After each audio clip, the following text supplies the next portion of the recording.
quiero invitarles que nos vayamos a Primera de Crónicas, capítulo 28, desde el versículo 11 en adelante. Vamos a leer lo que la palabra del Señor nos dice. Dice el versículo 11, y David dio a Salomón, su hijo, el plano del pórtico del templo y sus casas, sus tesorerías, sus aposentos, sus cámaras y la casa del propiciatorio. Asimismo, el plano de todas las cosas que tenía en mente para los atrios de la casa de Jehová, para todas las cámaras alrededor, para las tesorerías de la casa de Dios y para las tesorerías de las cosas santificadas. También para los grupos de los sacerdotes y de los levitas, para toda la obra del ministerio de la casa de Jehová y para todos los utensilios del ministerio de la casa de Jehová. Y dio oro en peso para las cosas de oro, para todos los utensilios de cada servicio, y plata en peso para todas las cosas de plata, pero para todos los utensilios de cada servicio. Oro en peso para los candeleros de oro y para sus lámparas, en peso el oro para cada candelero y sus lámparas, y para los candeleros de plata, plata en peso para cada candelero y sus lámparas, conforme al servicio de cada candelero. Asimismo dio oro en peso para las mesas de la proposición, para cada mesa, del mismo modo plata para las mesas de plata, también oro puro para los garfios, para los lebrillos, para las copas y para las tazas de oro, para cada taza por peso y para las tazas de plata, por peso para cada taza. Además, oro puro en peso para el altar del incienso y para el carro de los querubines de oro, que con las alas extendidas cubrían el arca del pacto de Jehová. Todas estas cosas, dijo David, me fueron trazadas por la mano de Jehová, que me hizo entender todas las obras del diseño. Dijo además David a Salomón, su hijo, anímate y esfuérzate, y manos a la obra. No temas ni desmayes, porque Jehová Dios, mi Dios, estará contigo. Él no te dejará, ni te desamparará, hasta que acabes toda la obra para el servicio. He aquí los grupos de los sacerdotes y de los levitas, para todo el ministerio de la casa de Dios, estarán contigo en toda la obra. Asimismo, todos los voluntarios e inteligentes, para toda forma de servicio y de los príncipes, y todo el pueblo para ejecutar todas tus órdenes. Muy bien, vamos a empezar. Este pasaje me parece muy, muy importante, todo lo que la palabra de Dios nos dice hoy. Vamos a ver en el versículo desde el 11 en adelante, que la Biblia nos comienza a hablar de que David le da a Salomón el plano del pórtico. Esa era su herencia, su legado más grande, la construcción del templo. No lo había podido construir David porque recordemos que Dios no le permitió hacerlo, le dijo que era un hombre que había derramado mucha sangre, pero su hijo lo haría. Y David comienza a preparar el plano no solamente de la casa, sino de todas las cosas que iban a necesitarse para la adoración a Dios. Le dio pues la locación, la tierra, el dinero, los materiales, personal de supervisión, trabajadores, el equipo organizado para dirigir el templo. Vemos que David le dio absolutamente todo a Salomón. Me parece genial ver cómo David había pensado en cada detalle, había pensado en cada cosa que se necesitaba para hacer el templo, pero específicamente vemos en el versículo 12 que le dan los planos. Yo quisiera invitarte a que pienses por un momento, ¿qué ha sido lo más valioso que tú le vas a dejar a tus hijos el día en que Dios te mande a llamar? El día que Dios diga, hasta aquí nomás llegó tu vida y tengas que entregar a tu hijo la posta, ¿qué es lo más valioso que le vas a dejar? Podemos pensar, bueno, lo más valioso es la casa, el carro, la formación, la educación, bueno, muchas otras cosas que podemos pensar, pero miremos que lo más valioso que le dejó David a Salomón, hablando de una posesión material, de algo tangible, eran los planos. Era la construcción de algo, de un diseño de vida, de un diseño para un pueblo.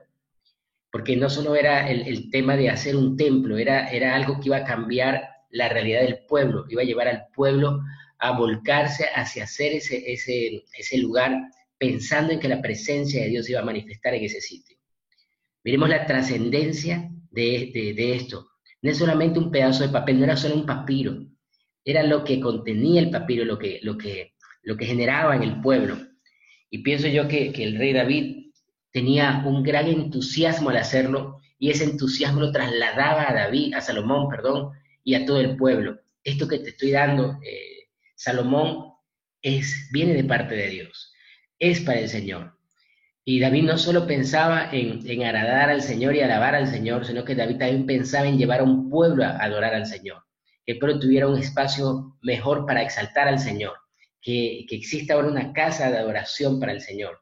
Qué maravillosa forma de liderar de David, que no solo le llevaba a su hijo a la construcción del templo, a la construcción de un sueño, de un anhelo, porque recordemos que esto nació en el corazón de David, el construir una casa para adorar a Dios, sino que también lo llevó al pueblo a un avivamiento.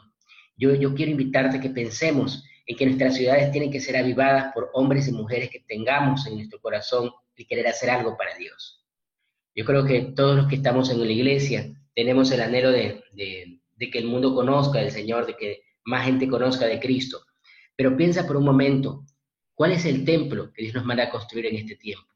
Y no estoy hablando de nuestra persona, por favor. Yo sé que somos templo, cada uno es templo del Espíritu Santo. Pero pensemos ya de una forma un poco más práctica. El templo, ¿qué es lo que Dios demanda en este tiempo para nosotros como cristianos? No solo es el área física, sino que construyamos nosotros una iglesia, un sitio de adoración al Señor. La iglesia va más allá del templo. La iglesia es el grupo de creyentes.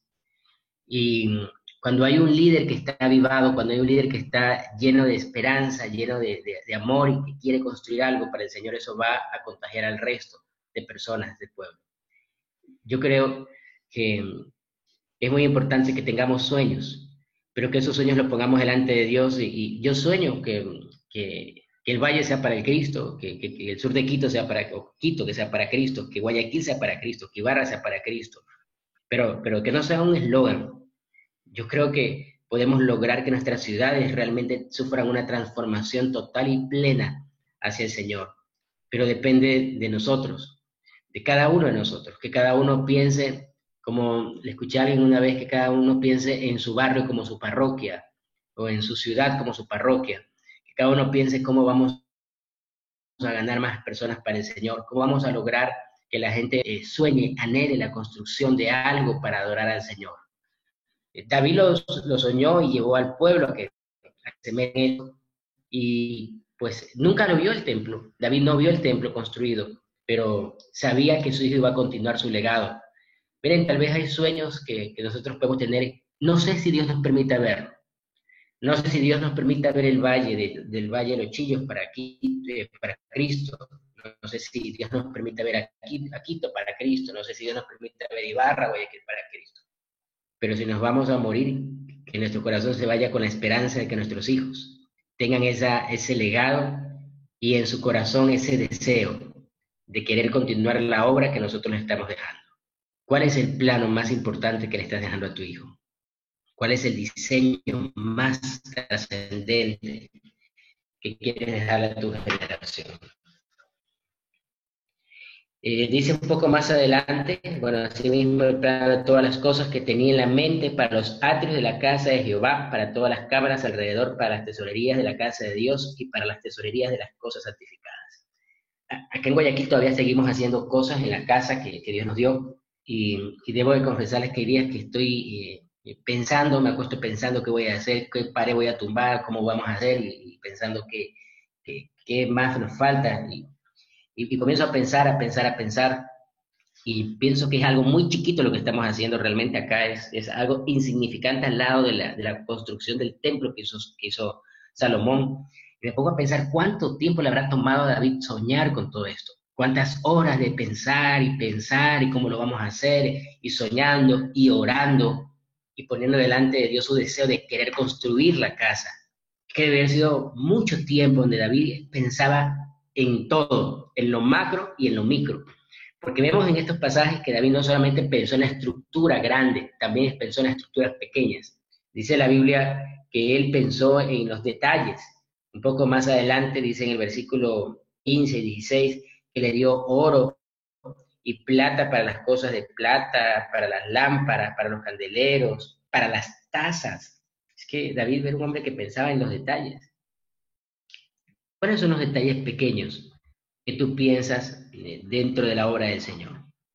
esos detalles pequeños que pueden también ser una gran diferencia, que pueden ser una añadidura perfecta para todo lo que se está haciendo. Pero no solo David pensaba en los detalles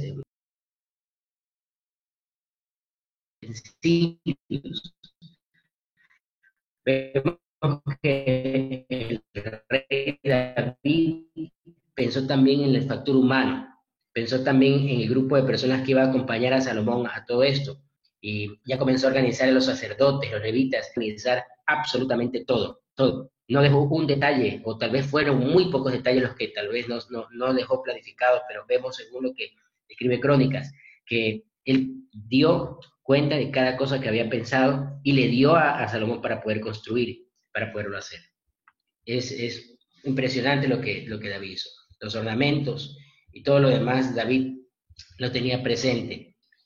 Un poco más adelante, quiero invitarles que nos vayamos a un pasaje que me parece también importantísimo, que me parece precioso y que quisiera invitarte que lo subrayes en tu Biblia.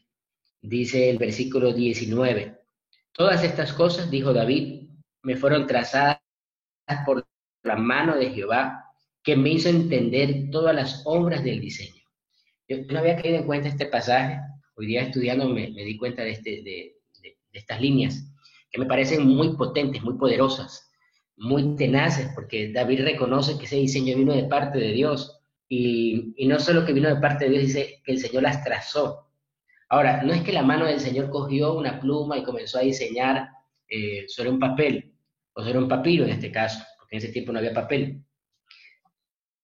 Posiblemente fueron horas donde David pasaba sentado sobre su mesa, pintando, trazando, soñando, orando.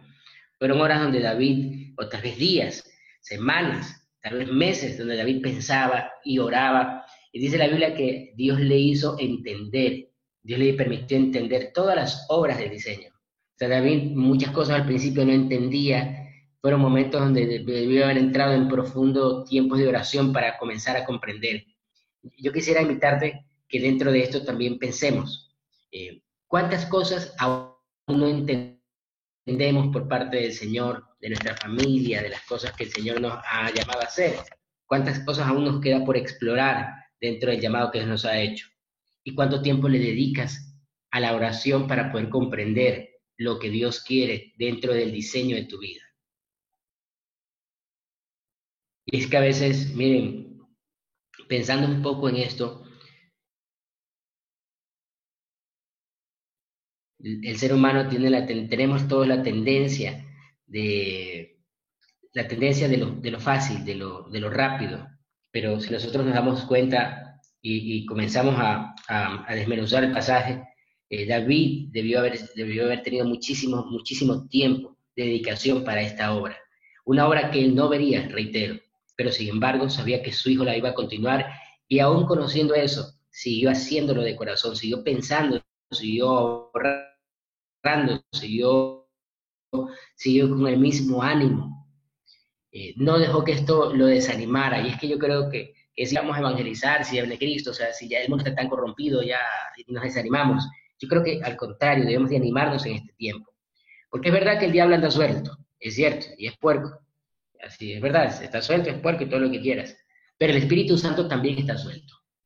Y yo quiero invitarte que en este momento pienses en esto. El Espíritu Santo también está suelto y está buscando adoradores en espíritu y en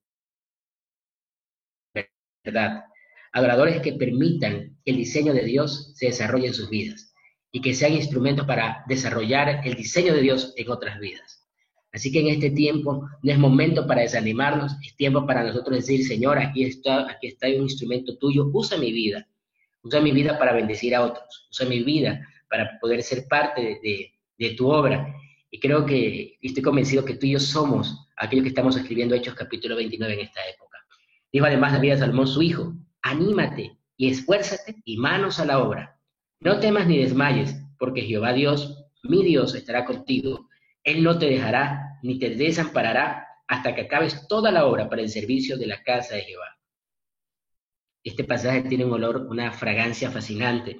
Dice la escritura que él no le dijo cuidado, Salomón, te vayas a desviar, mira, no, dijo, anímate. Qué bueno que nosotros nos convertamos en animadores de nuestros hijos, de nuestra familia, de nuestra sociedad. Nosotros le levantemos siempre la autoestima a la gente que nos rodea. Que cada vez que alguien se encuentre contigo y conmigo tenga un mejor ánimo, tenga esperanza, seamos aquellos que llenemos de entusiasmo nuestro entorno. Pero le da dos recomendaciones, anímate y esfuérzate, un poco recordando, yo creo que aquí David se acordó de Moisés y de Josué. De hecho, los teólogos afirman que este pasaje de Crónicas, o estos capítulos que estamos revisando de Crónicas, se asemejan muchísimo a la despedida de Moisés y de Josué, y tal vez el escritor quería de una forma u otra como comparar un poco la figura de Moisés con la figura de David y la figura de Josué con la figura de Salomón, por cuanto tienen algunos aspectos parecidos. Moisés fue libertador del pueblo de Israel, que lo llevó del desierto, lo llevó de Egipto, lo llevó al desierto, y luego pues lo dejó en los atrios, en la antesala de lo que sería la tierra prometida, mas él no pudo entrar.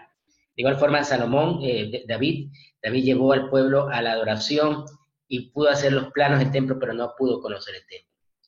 Y mientras, pues Josué fue el que conquistó la tierra y el que vio el desarrollo del pueblo y el desarrollo del reino de Israel en la tierra prometida.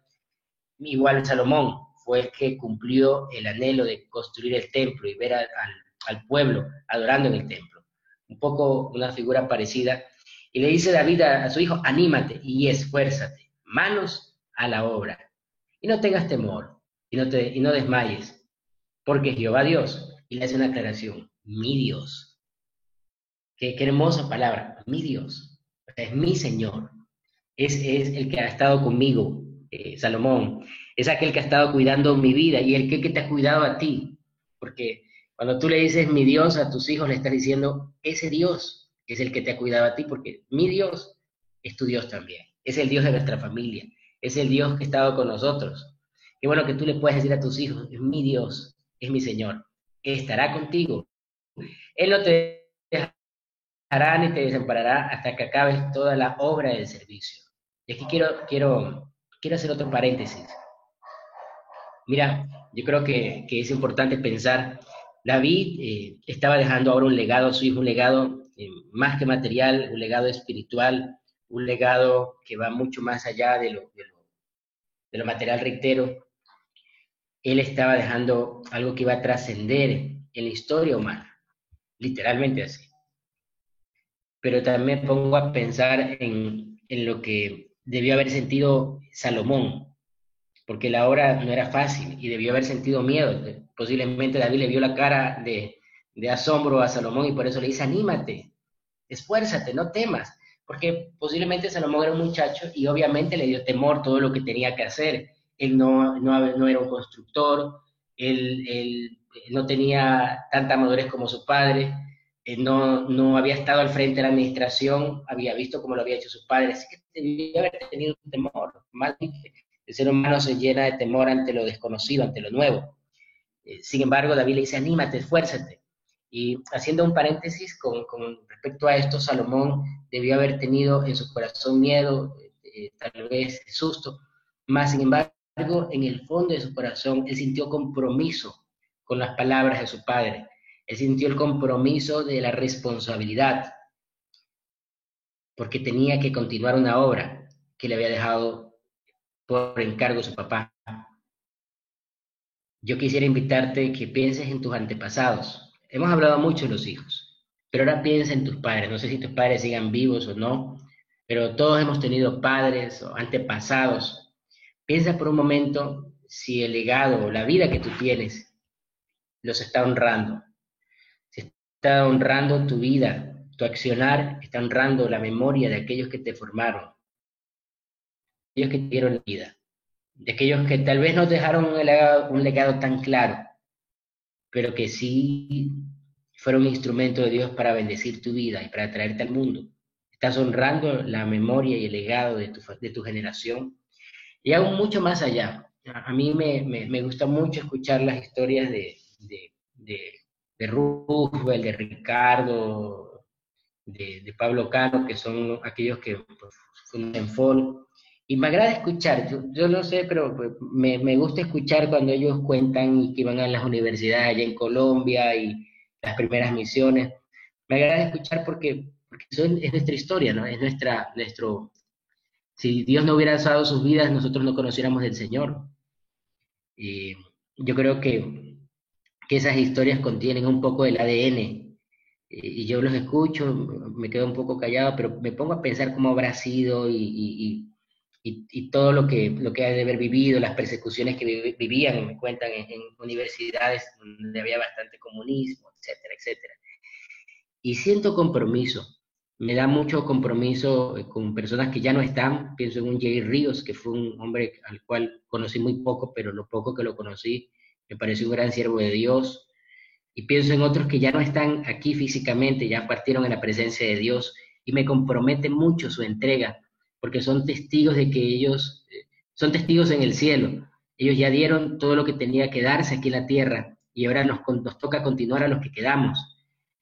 Y es como aquel jugador que sale de la cancha y que entra otro, y el que va saliendo le da la posta y le desea éxito al que va a entrar en presencia del Señor. Algunos tal vez los conocimos, otros no,